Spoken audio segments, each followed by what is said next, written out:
Olá, é um prazer enorme estar aqui novamente com vocês para mais um bate-papo do canal Atenção Difusa Mulher, que tem como proposta oferecer conteúdos que promovam a qualidade de vida das mulheres e de suas famílias. E para que mais pessoas possam ver os nossos temas como saúde, comportamento, cultura, educação, direitos e muitos outros, é fundamental que vocês curtam, compartilhem e se inscrevam no nosso canal.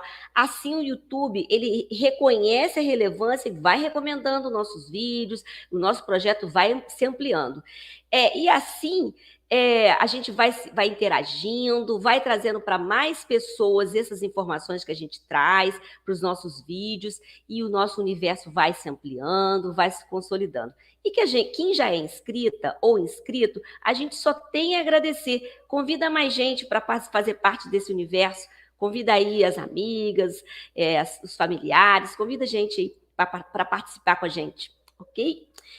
E é muito importante também que vocês comentem, a gente quer ouvir a opinião de vocês, é muito valioso saber o que vocês estão pensando a respeito dos nossos vídeos. Comenta aí, interage com a gente nos comentários também. E para quem quer nos seguir no Instagram, a gente está lá também. Segue a gente lá. O endereço está aqui na tela, confere aí, tem muita coisa legal lá também. Então vamos ao vídeo.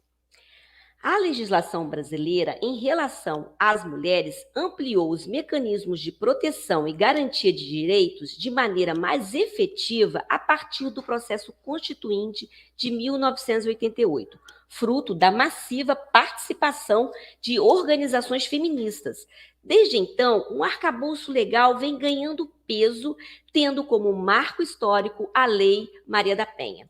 E, recentemente, mais um avanço foi conquistado essa luta das mulheres, das feministas, que é a Lei 13.718 de 2018, que torna crime a importunação sexual. E quem conversa com a gente sobre o tema é a advogada Adriele Gama, e ela é coordenadora dos advogados sociais da Secretaria de Ação Comunitária do município de Volta Redonda, aqui do Rio de Janeiro. Ela também é especialista em psicologia jurídica, trabalhista e previdenciária. E lembrando que a Adriele já esteve aqui no canal com a gente para falar sobre outra lei, uma lei também muito nova, que é a lei do acompanhante, que as mulheres têm direito a um acompanhante durante exames e consultas. E a Adriele também esteve com a gente como convidada, apresentando dicas para o carnaval sobre como se proteger da importunação sexual durante a folia. Então, a Adriele já está aqui com a gente, já é quase sócia, né, Adriele? E vale a pena conferir aí esses vídeos. Então, seja mais uma vez bem-vinda ao nosso canal. Eu fico lisonjeada. Muito obrigada. Está sendo um prazer estar aqui com vocês mais uma vez para mais conhecimento, mais cultura, mais troca, né, que é uma troca de muita importância. Muito obrigada pelo convite mais uma vez. A gente é que agradece. Então, desde 2018, que a importunação sexual ela é considerada crime. O que essa lei determina? Quais as circunstâncias em que esse crime pode ser agravado e quais as penas previstas? Então, até o advento da Lei 13.718 de 2018, que em setembro faz 5 aninhos, né? É um bebê, é uma criancinha ainda, né? O sujeito, ao ser condenado pela contravenção de importunação sexual, ele seria, em tese, ele teria a certeza da impunidade, exatamente porque não era crime, ele era uma contravenção à importunação. E aí a lei 13.718, ela vem ao passo que ela torna a importunação sexual um crime tipificado no Código Penal, né? E também ela também modifica a ação penal para que todos os crimes sexuais, ele agora, ele se torna uma ação pública incondicionada, ou seja, são crimes que independem da representação da vítima. O Ministério Público, ele tendo conhecimento do fato, ele pode dar início ao processo criminal, né? Então, assim, o crime de importunação sexual, ele visa proteger a liberdade e a dignidade sexual da pessoa. E é no artigo 215A do Código Penal, tá? Para quem quiser pesquisar, do Código Penal brasileiro, né? Que traz o conceito desse crime e a pena para quem incorre nesse delito. Então, segundo esse artigo, é crime praticar o ato libidinoso com uma pessoa sem a sua anuência, seja para satisfazer a sua própria lascívia ou a de terceiros. A lascívia, ela é o desejo sexual, né? E essa pena, ela vai de 1 a 5 anos de reclusão, desde que o ato ele não conste em um crime mais grave, né? Então, se temos um ato libidinoso em que o sujeito ele pratica gravemente a violência ou ameaça à vítima, de imediato será descartado o delito de importunação sexual, devendo esse indivíduo responder por um crime mais grave, que é o crime de estupro, tá? E essa pena, ela aumenta, ela vai de 6 a 10 anos de reclusão, né? Se a vítima, e a gente fala, né, de um crime mais grave, porque essa vítima, ela precisa possuir menos de 14 anos, tá? Ela tem que ter uma deficiência mental, aquela que ela não tem capacidade de entender o que é o ato sexual. Eu não estou dizendo aqui que a pessoa que tem deficiência, ela não possa ter o ato sexual. Não é isso. É se ela não tiver o entendimento, o consentimento para o ato sexual, tá? E também para aquelas pessoas que temporariamente elas não consigam consentir o ato sexual por algum motivo. Por exemplo, ela está sob efeito do álcool, sob efeito da droga, né? Remédio, medicação. Aí também caracteriza, deixa de ser a importunação sexual e passa, então, a ser um crime de estupro. Então, e quais são os casos mais comuns de importunação sexual? Qual a diferença entre assédio e importunação? Os exemplos de atos que configuram o delito seria apalpar partes íntimas das pessoas. Um exemplo muito comum também é ejacular em alguém, né?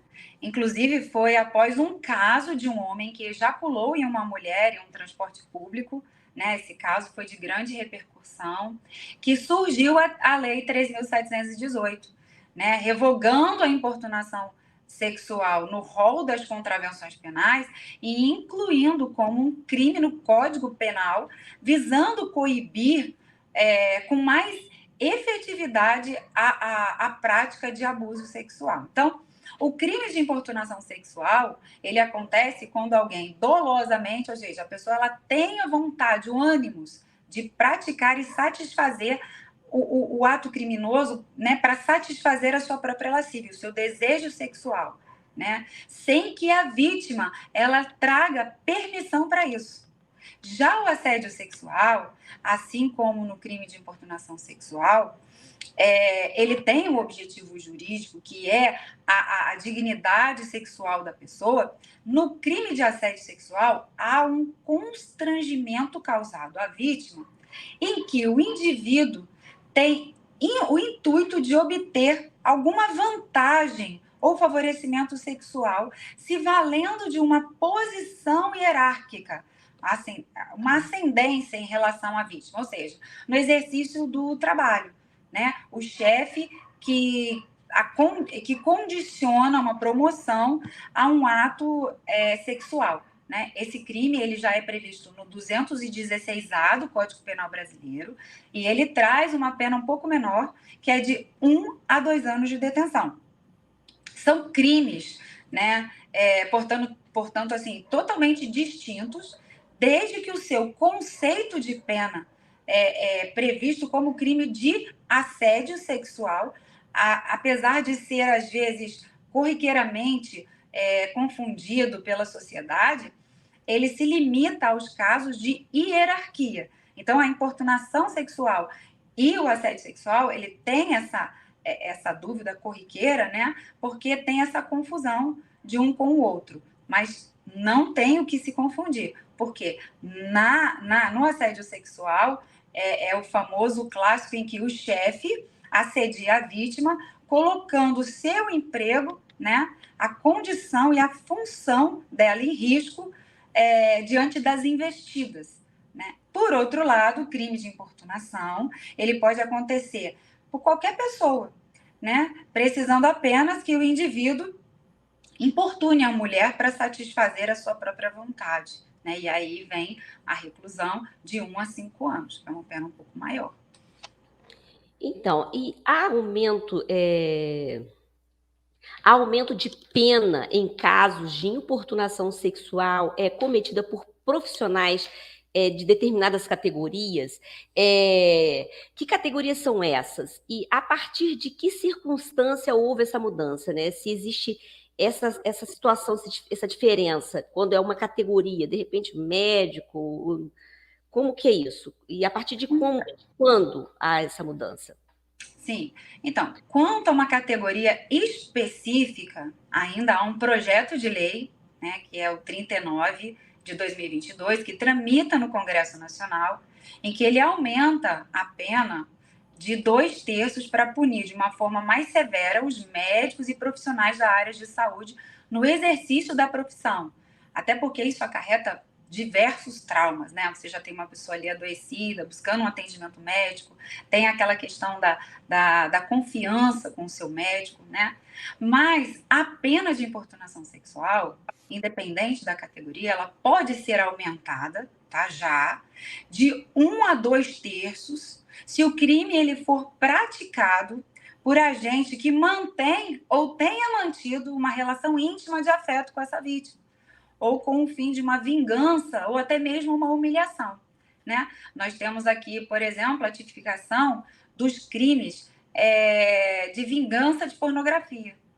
Então, assim, essa lei de importunação, ela também abrange, né, esse aumento de pena quando você teve uma relação sexual com alguém, uma relação de afeto, e aí esse agente, ele utiliza imagens nudes para fazer ameaças, lançar essas imagens nas redes sociais. Então, também é o crime de importunação sexual, é considerado. E tem esse agravante, né? Tem esse aumento de pena de 1 a 2/3.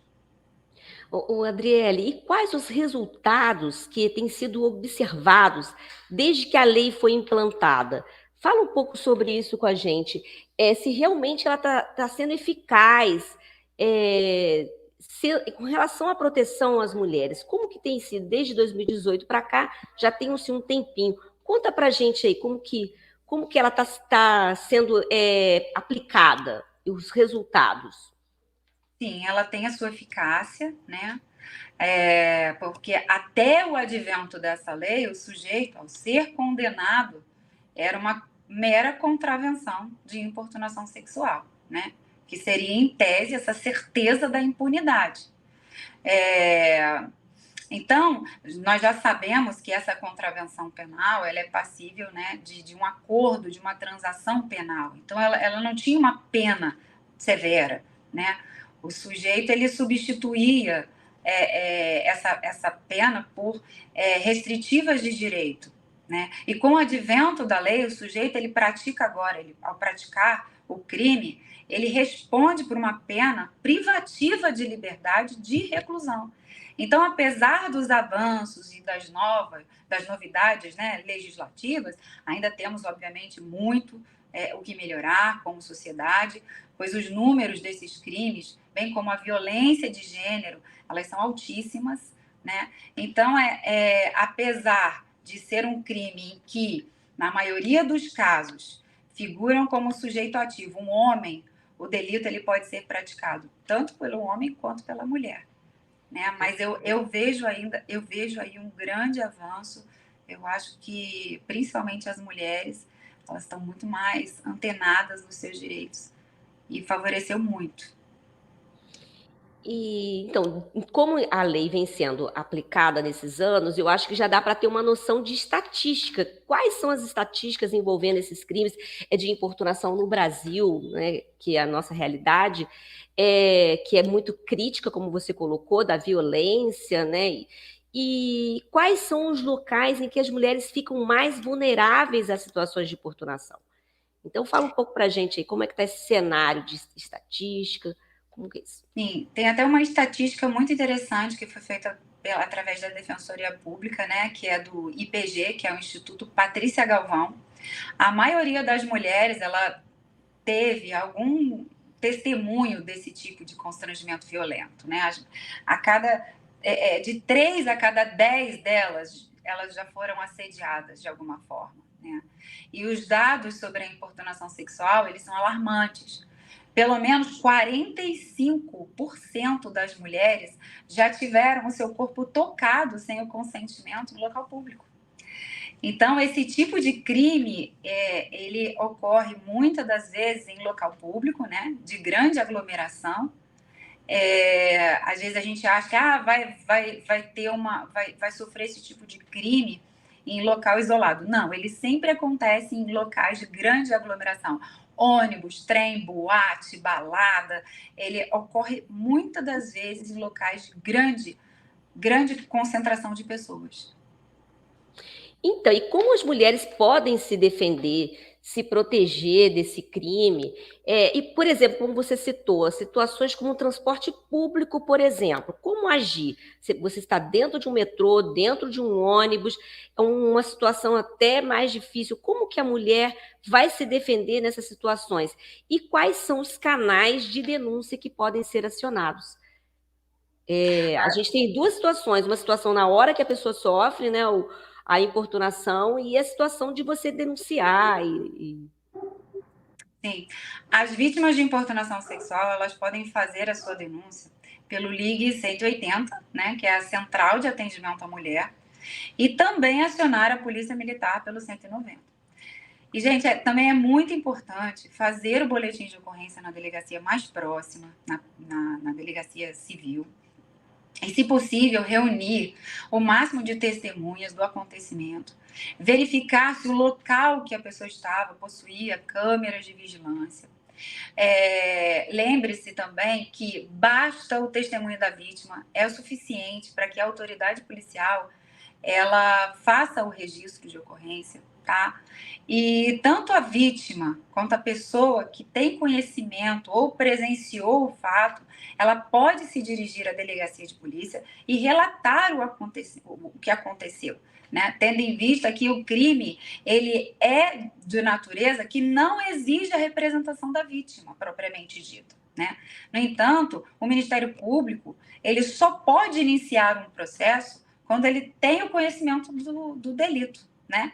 E para isso alguém precisa denunciar. Lembrando, né, como eu falei anteriormente, que a ação ela é pública incondicionada. O que significa isso? A ação pública incondicionada não depende que a própria vítima faça o boletim de ocorrência. Então, se eu estou dentro de um ônibus ou então eu presenciei e a vítima ela não quiser fazer o boletim de ocorrência, eu posso denunciar. Eu posso ir lá, porque muitas das vezes a mulher fica tão nervosa, ela fica tão fora de si, que ela não tem esse ânimo, né? Às vezes tem até o medo, o pânico na hora. Então, qualquer pessoa pode fazer o registro, tá certo? Não podemos nos calar em momento algum. Eu digo que mulher ajuda mulher. Com certeza. É por aí mesmo. Então, Adriele. Oi. Achei que você estava congeladinha aí, mas então eu acho que tem que agradecer mais uma vez. É sempre muito bom te ouvir, sempre colocações muito esclarecedoras, apesar de ser tudo numa questão mais jurídica, mas está muito próximo da nossa realidade. A gente precisa desse tipo de informação acessível, informação em que para a gente fica muito claro. Tem sempre que agradecer a sua participação aqui com a gente. Eu que agradeço, muito feliz. A sororidade hoje, para mim, faz parte do meu respirar. Eu fico muito feliz quando eu encontro mulheres que estão sempre dando um relato de que o conhecimento e a cidadania é libertador. e esse canal é exatamente para isso. Eu agradeço mais uma vez poder estar aqui, poder estar dividindo conhecimento com vocês. Então, e eu sempre reforço, quanto mais informada, mais empoderada é a mulher. A gente Sim, com precisa certeza. de informações. Adriele, muito obrigada. E se você gostou, curta e compartilhe para que mais pessoas vejam esse conteúdo valioso. Até a próxima. Tchau!